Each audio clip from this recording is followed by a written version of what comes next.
Com o tema Controle Interno, a importância para a gestão municipal, convidamos Tiago Vitor Ferreira Soares.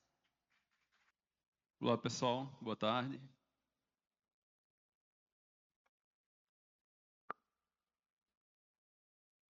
Só apresentação.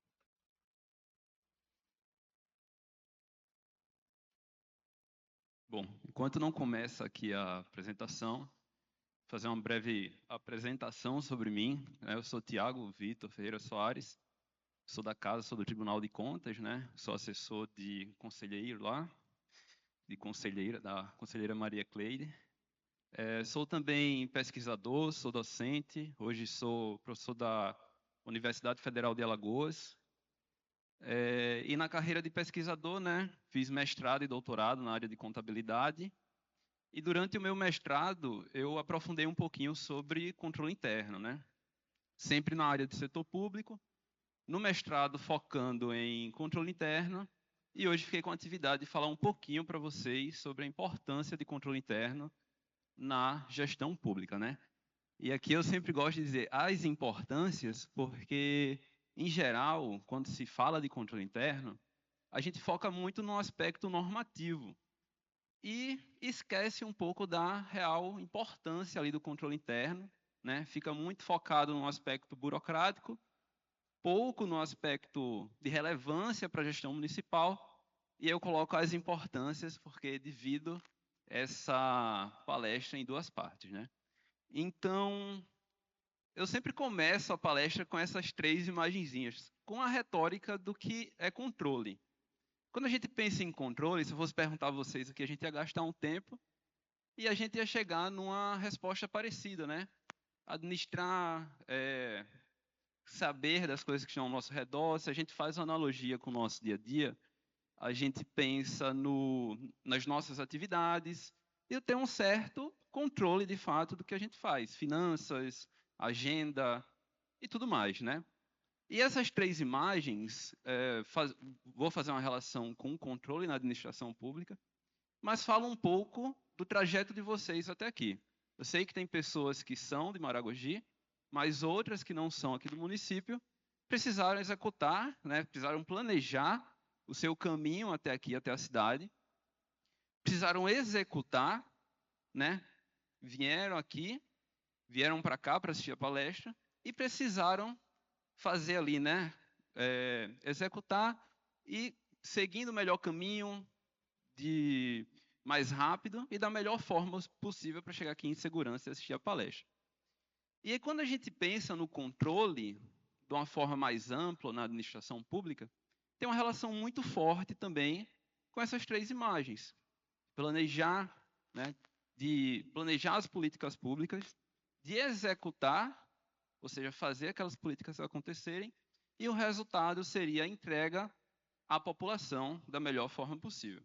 Só que quando a gente pensa na administração pública, a gente pensa em quem faz o controle, né? E só fazendo um reforço, né, quando a gente pensa em controle na administração pública, a gente pensa na legalidade, que é o uso correto de recursos, na eficiência, a boa gestão das políticas públicas e o resultado, que é o impacto real para a sociedade. Mas quem é que faz esse controle na administração pública? Notadamente, né, para muitos de vocês, os jurisdicionados, conhecem e sabem do papel do Tribunal de Contas, e o Tribunal de Contas é um órgão que exerce controle, e é o controle externo. A gente tem também o controle judicial, que é quando o Tribunal de Justiça ele é chamado para atuar em alguma questão. A gente tem um controle social, né, que aqui, para além de jurisdicionados ou participantes da gestão, também somos todos cidadãos, né? E nós exercemos o controle social. E a gente tem uma forma de controle que acontece dentro da gestão, que é o controle interno, né? Que a gente vai falar um pouquinho aqui sobre. Mas antes de entrar no controle interno, a gente tem algumas classificações de controle. Ou seja, ele pode acontecer em momentos diferentes, ele pode ser de órgão, pode ser realizado por órgãos diferentes, locais diferentes e ter natureza diferente. Quando a gente fala de momento, o controle, por exemplo, ele pode ocorrer de forma prévia. Então, antes de publicar um edital, por exemplo, eu posso, né, enquanto instituição realizando o controle, eu posso analisar se o edital, né, ele cumpre ali as legislações, se está tudo corretamente, foi bem realizado, né? Se a gente pensa em concomitante, a gente pensa na execução das atividades. Então, se uma obra está sendo bem realizada, se o serviço está sendo bem realizado, e quando a gente pensa, né, em posterior, que é o que muitas vezes acontece, é a realização do controle após o julgamento das contas do Tribunal de Contas. Só que acontece, em geral, não se tem mais tempo, né, para corrigir aquelas falhas que ocorreram na gestão. Quando a gente pensa em órgão, aí repetindo até o que já foi falado, né, a gente tem o administrativo, que fala de controladorias e secretarias, incluindo secretaria, controladoria geral do município, né? A gente tem o legislativo, que são as câmaras municipais, e o judicial, os tribunais de justiça, enquanto natureza pode ser de forma legal, né? Ou seja, uma determinação da legislação que fala sobre verificar se as despesas elas estão sendo, se estão permitidas em lei, mas pode também ser de mérito. Ou seja, a gente tem os recursos que são discricionários e avaliar. Eu posso fazer eu posso fazer esse gasto nisso ou naquilo. Então, o controle ele pode atuar também nesse sentido. Em relação ao local, né? O externo, realizado pelo Tribunal de Contas, e o interno, realizado dentro da própria prefeitura, dentro do próprio órgão, mas prefeitura aqui pensando nos jurisdicionados, né? Então, o controle interno, deixando claro, né, o controle que é realizado pelo órgão integrante do mesmo poder que está sendo controlado. Então, quando um poder ele controla os seus próprios atos de gestão, né, os seus próprios atos ou controla a atuação dos seus próprios agentes públicos, o controle que será realizado ele é interno. E o objetivo mais amplo ali do controle interno é prevenir falhas, orientar a gestão e assegurar a conformidade legal. E, assim, sempre que eu falo de controle interno também, eu gosto de mencionar, né, não é uma curiosidade, mas muitos jurisdicionados, muitas municipalidades enfrentam ainda, né, problemas relacionados à instituição do controle interno. Tem uma certa justificativa assim, olha, mas nunca foi requisitado, né? A gente nunca teve uma atuação firme em relação ao controle interno. E quando a gente olha para o histórico, para a linha histórica do controle interno, a gente vê que o órgão, né, que a instituição do controle interno já vem sendo determinada há quase 60 anos, ou mais de 60 anos, né? Acredito que já fez 60 anos, dado que a primeira menção ao controle interno tem lá no artigo 75 da Lei 4.320, de 64, que fala sobre a necessidade das organizações públicas, né, de administração direta e indireta, de estabelecer controle interno para observar seus atos. A gente passa ali para o Decreto-Lei, né, de número 200, de 1967, que também trata da necessidade de descentralizar a administração pública e o controle interno como uma ferramenta que vai apoiar. Né? Então, a gente tem os normativos iniciais, ali da década de 60, e a gente tem outras leis, né? E o ponto de disrupção aqui seria a Constituição Federal, em 1988, que determina que, né, deve ser constituído o controle interno.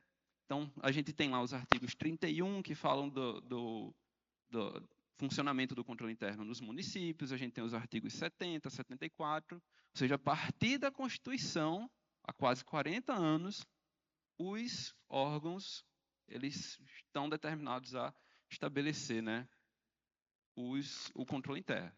A gente tem outros normativos, outras legislações que tratam da consolidação e o detalhamento, a própria LRF, em 2000, a Instrução Normativa 03 de 2011 do Tribunal de Contas, que a gente vai falar um pouquinho dela daqui a pouco, e também a própria Lei Orgânica do Tribunal de Contas, que é de 2022.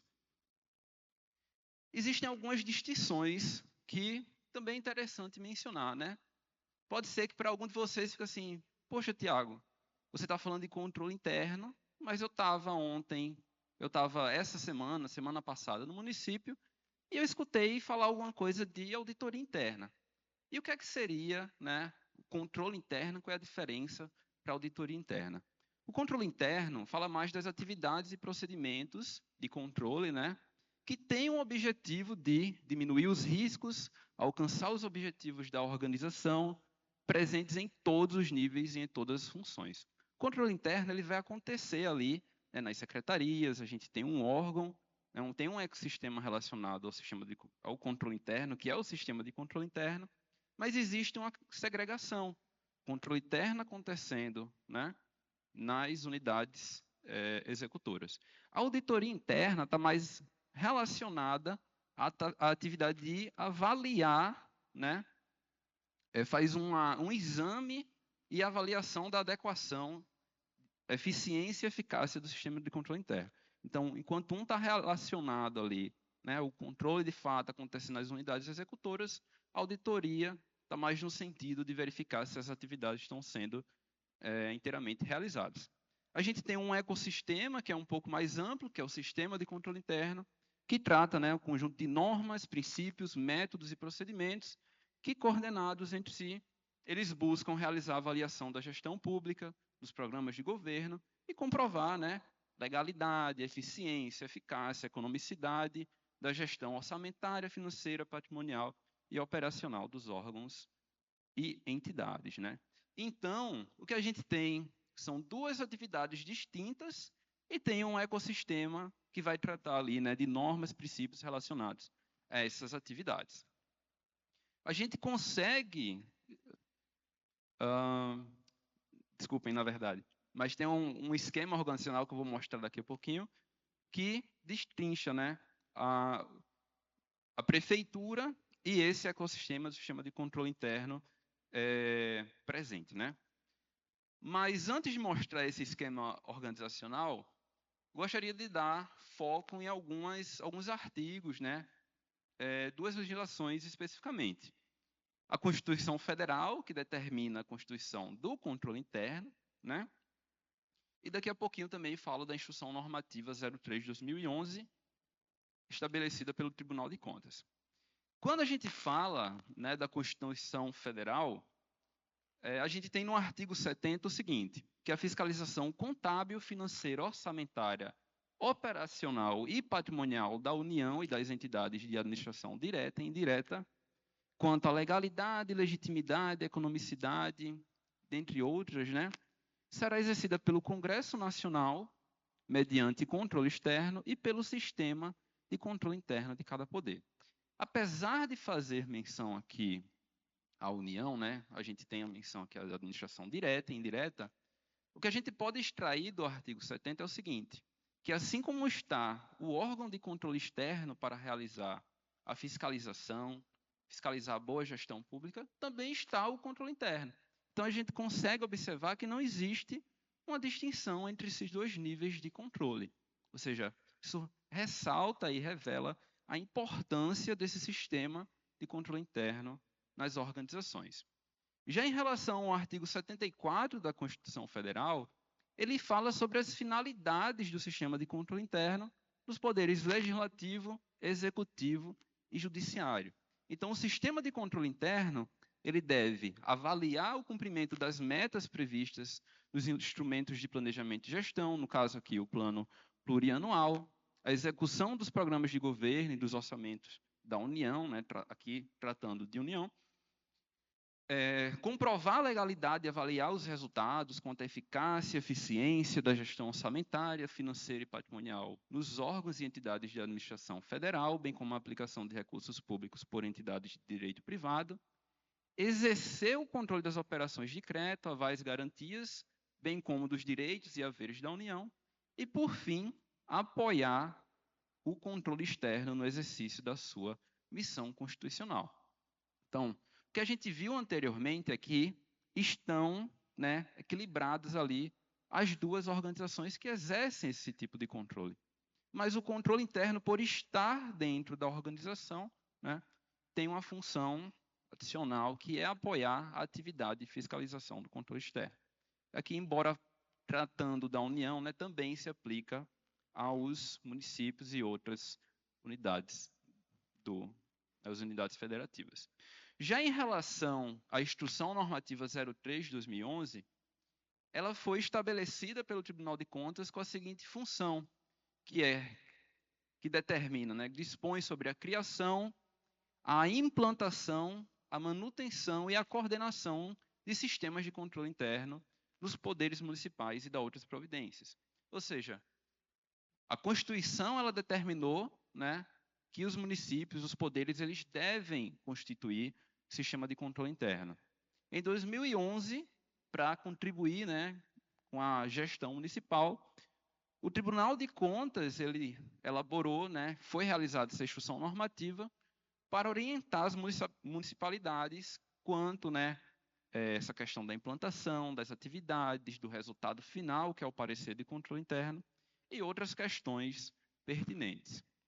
A priori, quando a gente olha essa instrução normativa, ela tem alguns pilares.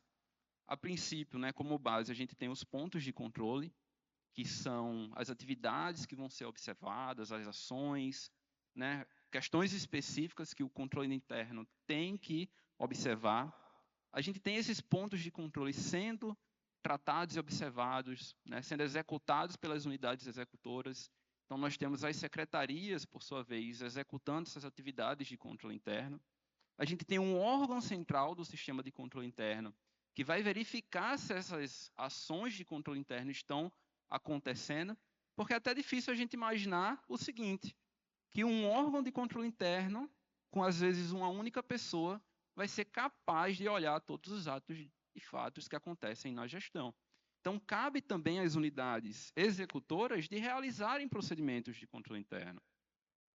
A gente tem esse órgão central que fiscaliza essas atividades, né, esse exercício do controle interno, e a gente tem, dentro desse ecossistema, né, como eu vinha falando, o sistema de controle interno, que vai, né, estabelecer as normas, vai dispor sobre as atividades que vão ser realizadas. Então, a gente consegue visualizar isso nesse esquema organizacional que eu falei antecipadamente, né? A gente tem o chefe do executivo, que vai ser responsável por instituir o sistema de controle interno. A gente vai ter o órgão central do controle interno, que vai ser responsável por avaliar os controles internos que são realizados dentro das unidades executoras, né? Então, nós temos a secretaria A, B ou C, que vai ser responsável por instituir e executar esses controles internos, né? A instrução normativa ela também trata algumas áreas e ações de competência das unidades executoras de controle interno. Quando eu olho para esses pontos especificamente, eu acabo fazendo uma relação muito forte, né, com o resultado final do órgão de controle interno, né, do sistema de controle interno, que são os relatórios. O que acontece muitas vezes, né, é que os relatórios eles tratam sobre esses pontos e tratam de forma muito sucinta, né, ou às vezes nem abordam todos. Essas áreas e ações, na verdade, são áreas e ações que devem ser, que as atividades do órgão de controle interno, elas devem ocorrer em cada uma dessas áreas, né? Então, em relação à estrutura administrativa, planejamento e orçamento, aquisição de bens e serviços, comunicação, tributação, finanças, a gente percebe que existe uma plétora de áreas que devem ser consideradas ali durante as atividades do órgão de controle interno. Mas existem também alguns objetos de acompanhamento que é específico, né, do órgão responsável pelo controle interno. Lembra que a gente falou, lembra que foi falado que as atividades elas acontecem dentro das unidades executoras, mas tem ações, tem objetos que são mais amplos, né? Por exemplo, a área de educação, que, né, tem que cumprir, a gente sabe que tem a determinação, tem o limite constitucional, ela vai ficar atenta ali, né, às atividades que acontecem naquela pasta. Então, quando a gente trata de forma mais ampla, educação, saúde, despesa com o pessoal, é mais, né, de competência ali, é mais específico do órgão responsável pelo sistema de controle interno. Então, esses objetos que são de responsabilidade desse órgão responsável pelo sistema de controle interno são 4, né? Controle da gestão orçamentária, controle da receita pública, controle da despesa pública e o controle dos limites constitucionais. E aí eu falo um pouco rapidamente sobre isso e eu sempre trago uma reflexão ao final, né?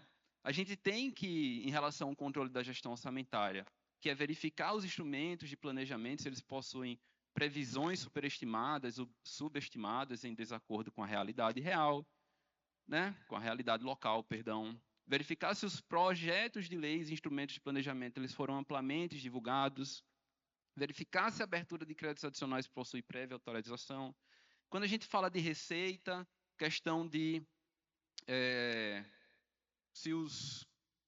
verificar se foram instituídos, previstos e efetivamente arrecadados todos os tributos. O que acontece muitas vezes é que a gestão, a prefeitura, ela prevê demais e quando arrecada, a gente tem uma lacuna muito grande, né? Quando a gente fala das despesas, por exemplo, a gente tem as etapas da despesa, né? Questão de empenho, questão de pagamento, liquidação. Então, cabe ao órgão responsável ali pelo sistema de controle interno de observar essas questões de planejamento, de receita, de despesa, incluindo também os limites constitucionais. Então, verificar se estão sendo cumpridos os limites mínimos de 25% em relação à educação e 15% em relação à saúde, questão de despesa com pessoal, regras relativas ao duodécimo, verificar, né, despesa com pessoal, como foi falado. Em relação à despesa com pessoal, eu lembro um exemplo, né, própria rotina, né, atuando fazendo análise de prestação de contas, eu observei um relatório que, na verdade, já tinha identificado a questão do descumprimento do gasto com pessoal e o relatório de controle interno fez menção ao percentual que a gestão atingia. Só que quando chegou no final do relatório, o que o controlador fez, né? Ele disse apenas que a gestão tinha cumprido todas as determinações legais, que estava tudo dentro dos conformes e que estava ok. Ele mencionou o descumprimento, mas ele não se comprometeu ao final, né? Mostrando, por exemplo, que atividades estavam sendo realizadas pelo controle interno para ajudar a gestão a reduzir aquele percentual, né? Então, faltou naquele relatório, apesar de ter tratado, né, do descumprimento da despesa com o pessoal, não houve um parecer crítico ao final, que é muitas vezes o que falta do órgão responsável pelo sistema de controle interno, que é justamente contribuir, né, para com a gestão, para uma melhor gestão pública. E aí, ao final, né, dessa parte mais normativa, também tem algumas macrofunções relacionadas ao sistema de controle interno, né? Duas aqui que já foram mencionadas, a controladoria, que fala sobre a função do sistema de controle interno de orientar e acompanhar a gestão governamental, a de auditoria, como foi falada, né, avaliar os controles internos. Só que o controle interno ele também tem outras duas funções que são importantes. A primeira delas, né, de corregedoria, que tem por objetivo, né, apurar indícios ilícitos, ou seja, o controle interno ele vai atuar dentro da própria gestão para identificar falhas, né, e evitar que alguns problemas, impropriedades, pequenas falhas, elas se tornem falhas mais graves, e também de ouvidoria, né, que tem por finalidade fomentar o controle social. Então, acolher as demandas da população, tratar aquelas demandas, levar para a gestão, também fazem parte ali, né, são macrofunções ali do controle interno. E aí eu passo agora para a segunda parte da palestra, que é um pouco mais breve, que fala sobre os desafios da atuação do controle interno. E eu trago essa página aqui em branco, né, fazendo uma alusão à atuação do controle interno em muitas municipalidades. E essa é uma realidade por quê? Porque muitas vezes as municipalidades elas apenas estabelecem, realizam a instituição do controle interno, mas é um controle interno que ele não é estruturado, que ele não funciona efetivamente, né? E posso também fazer uma analogia aos próprios relatórios que são elaborados, que são sucintos, são breves, é cerimonial, né? É apenas para cumprir uma burocracia. Então, se a gente pega aquele relatório e pega, né, às vezes ali, fizer uma comparação com a folha sem muitas informações, os dois ali têm quase, né, exercem quase a mesma função. Então, quais são os desafios relacionados à atividade do controle interno, a parte mais crítica até, né? O primeiro é como eu vim falando, muitos municípios eles estabelecem o sistema de controle interno e simplesmente esquecem. Por quê? Olha, se a Constituição determina que eu tenho que estabelecer, estabeleci, para mim está tudo certo, né? Só que foi cerimonial. Não tem ali lei ou decreto que trate sobre a estrutura, né? Outra questão também relacionada é dos próprios relatórios, que eles são frequentemente genéricos, superficiais. O que é que acontece? O controlador interno chega no final ali do ano, aí ele faz um relatório afirmando que a gestão foi ok, que deu tudo certo, e envia. Só que cadê as atividades de controle interno ocorrendo, né? Fica esse grande questionamento. Então, quando ele se limita a checar superficialmente, né, apenas com uma mera formalidade, né, observar prazos e percentuais, a função, né, a importância do controle interno acaba sendo esvaziada. Uma outra questão é que grande parte dos municípios, o cargo de controlador interno, ele não detém de autonomia, né? Ou às vezes até tem um cargo de controlador interno, aí pega um efetivo e coloca lá, né, no cargo. Isso também fragiliza, né, a independência, a atuação do controle interno. A gente tem como penúltimo ponto a ausência de auditoria interna para observar se os controles internos, se as atividades de controle interno estão sendo bem realizadas. E, por fim, a própria questão de estrutura inadequada, né? Então, sem equipe, sem material, sem rotina, sem sistema de apoio. Então, o sistema de controle interno ele acaba existindo só no papel, né? E a gente precisa observar que ele precisa aí, né, além do cumprimento formal, precisa fortalecer a relevância, né, estratégica que o controle interno ele tem. Então, ele precisa deixar de ser visto como uma obrigação burocrática e passar a ser vista como uma ferramenta de gestão ativa. Não se trata apenas de verificar a legalidade, dizer que está tudo certo sem certo aprofundamento, né? Mas de avaliar se as políticas públicas elas estão produzindo resultado concreto para o cidadão. O sistema de controle interno ele tem que estar integrado ao processo decisório. Também não adianta eu estabelecer uma estrutura, né, com um controlador interno, com atividades sendo realizadas e aquela informação não ser considerada, né? Vai esvaziar também, né, novamente o papel do controle interno. Então, a gente tem ali, né, fica como um certo recado, que a função do controlador interno não vai ser de punir a gestão, mas justamente de orientar, prevenir falhas, né, e aumentar a eficiência da gestão pública. Tem alguns passos práticos para fortalecer o sistema de controle interno, alguns deles são, até de certa forma, né, a gente consegue deduzir, mas a própria ideia de institucionalizar, então não é só estabelecer, mas na própria lei, nas próprias normas municipais, destacar a existência de uma unidade central de controle interno, a definição das atribuições, autonomia e responsabilidade.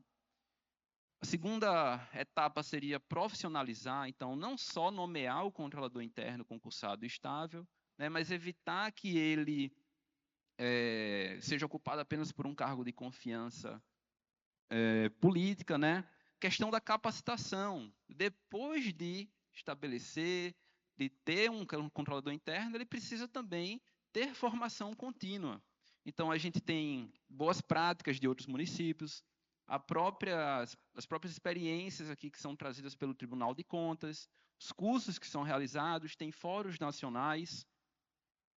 A gente tem também que integrar, ou seja, fazer com que o sistema de controle interno ele faça parte da gestão, com que os relatórios sejam utilizados pela gestão para melhorar a gestão pública e, por fim, né, avaliar continuamente o que seria a realização de auditorias internas e não apenas, né, detectar falhas, mas propor ali soluções factíveis. E aí, eu aproveitei o momento, em parte, para mostrar, né, o que é que as pesquisas têm falado sobre isso. E essa pesquisa aqui é fruto da minha dissertação de mestrado, né, em 2020. E quando eu fui fazer esse estudo, eu tinha uma base de dados, de certa forma, até grande, né? Eram pouco mais de 500 ou 600 municípios, que tinham com dados de 1999 até 2015, então uma base ampla até. E essa base ela foi construída com base em pareceres prévios de tribunais de contas pelo Brasil todo, onde, né, na época da coleta, eu estava elencando as irregularidades que aconteciam nessas municipalidades. Nesse trabalho, eu fiz uma associação com a presença, com a atuação do sistema de controle interno.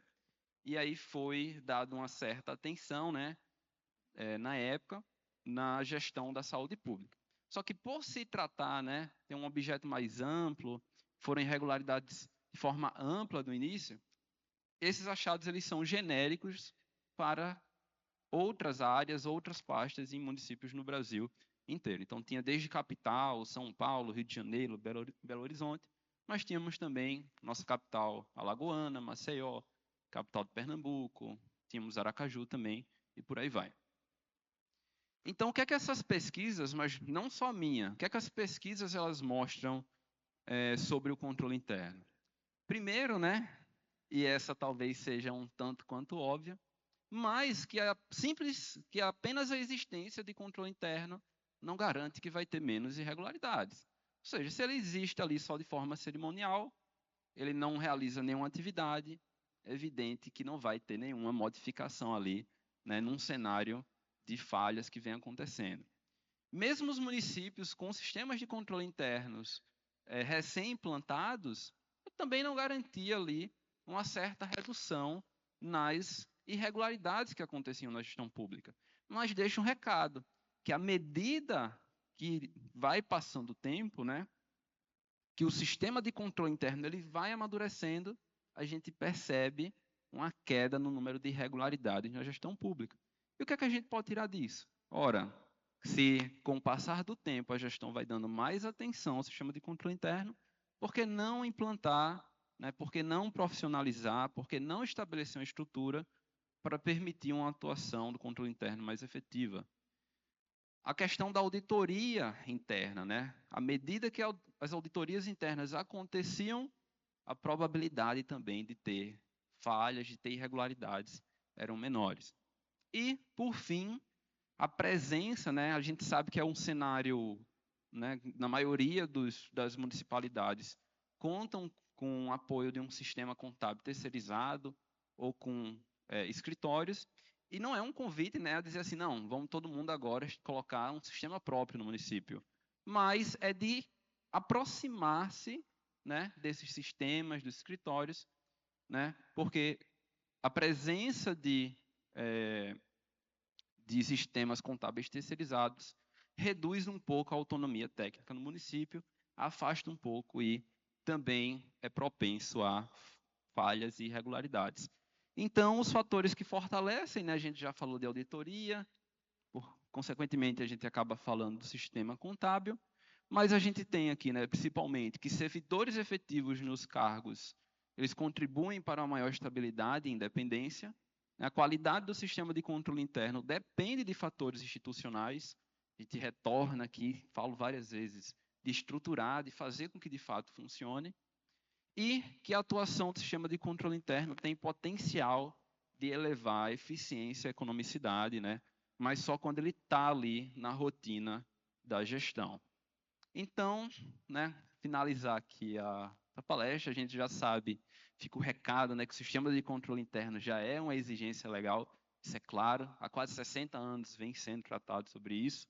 A relevância institucional ela é indiscutível, né? Mas a sua eficiência vai depender da forma como ele vai atuar. Então, a gente sabe que com as experiências, né, em diferentes estados e municípios, fora de Alagoas, a gente tem, como falei, congressos nacionais, fóruns nacionais que falam sobre a atuação do controle interno. Então, municípios com limitações estruturais têm aplicado, têm realizado um bom controle interno, e os jurisdicionados podem aprender também com isso. Às vezes até um simples Google, né, a gente consegue informações de municípios que alcançaram bons resultados com limitações estruturais. Então, né, o controle interno ele não é um custo, mas ele vai ser um investimento ali, né, para garantir que tenha eficiência, transparência e segurança para a gestão pública. Então, é isso, eu agradeço a atenção de vocês. Alguém que tiver dúvida e quiser conversar depois, meu e-mail. Obrigado, tá?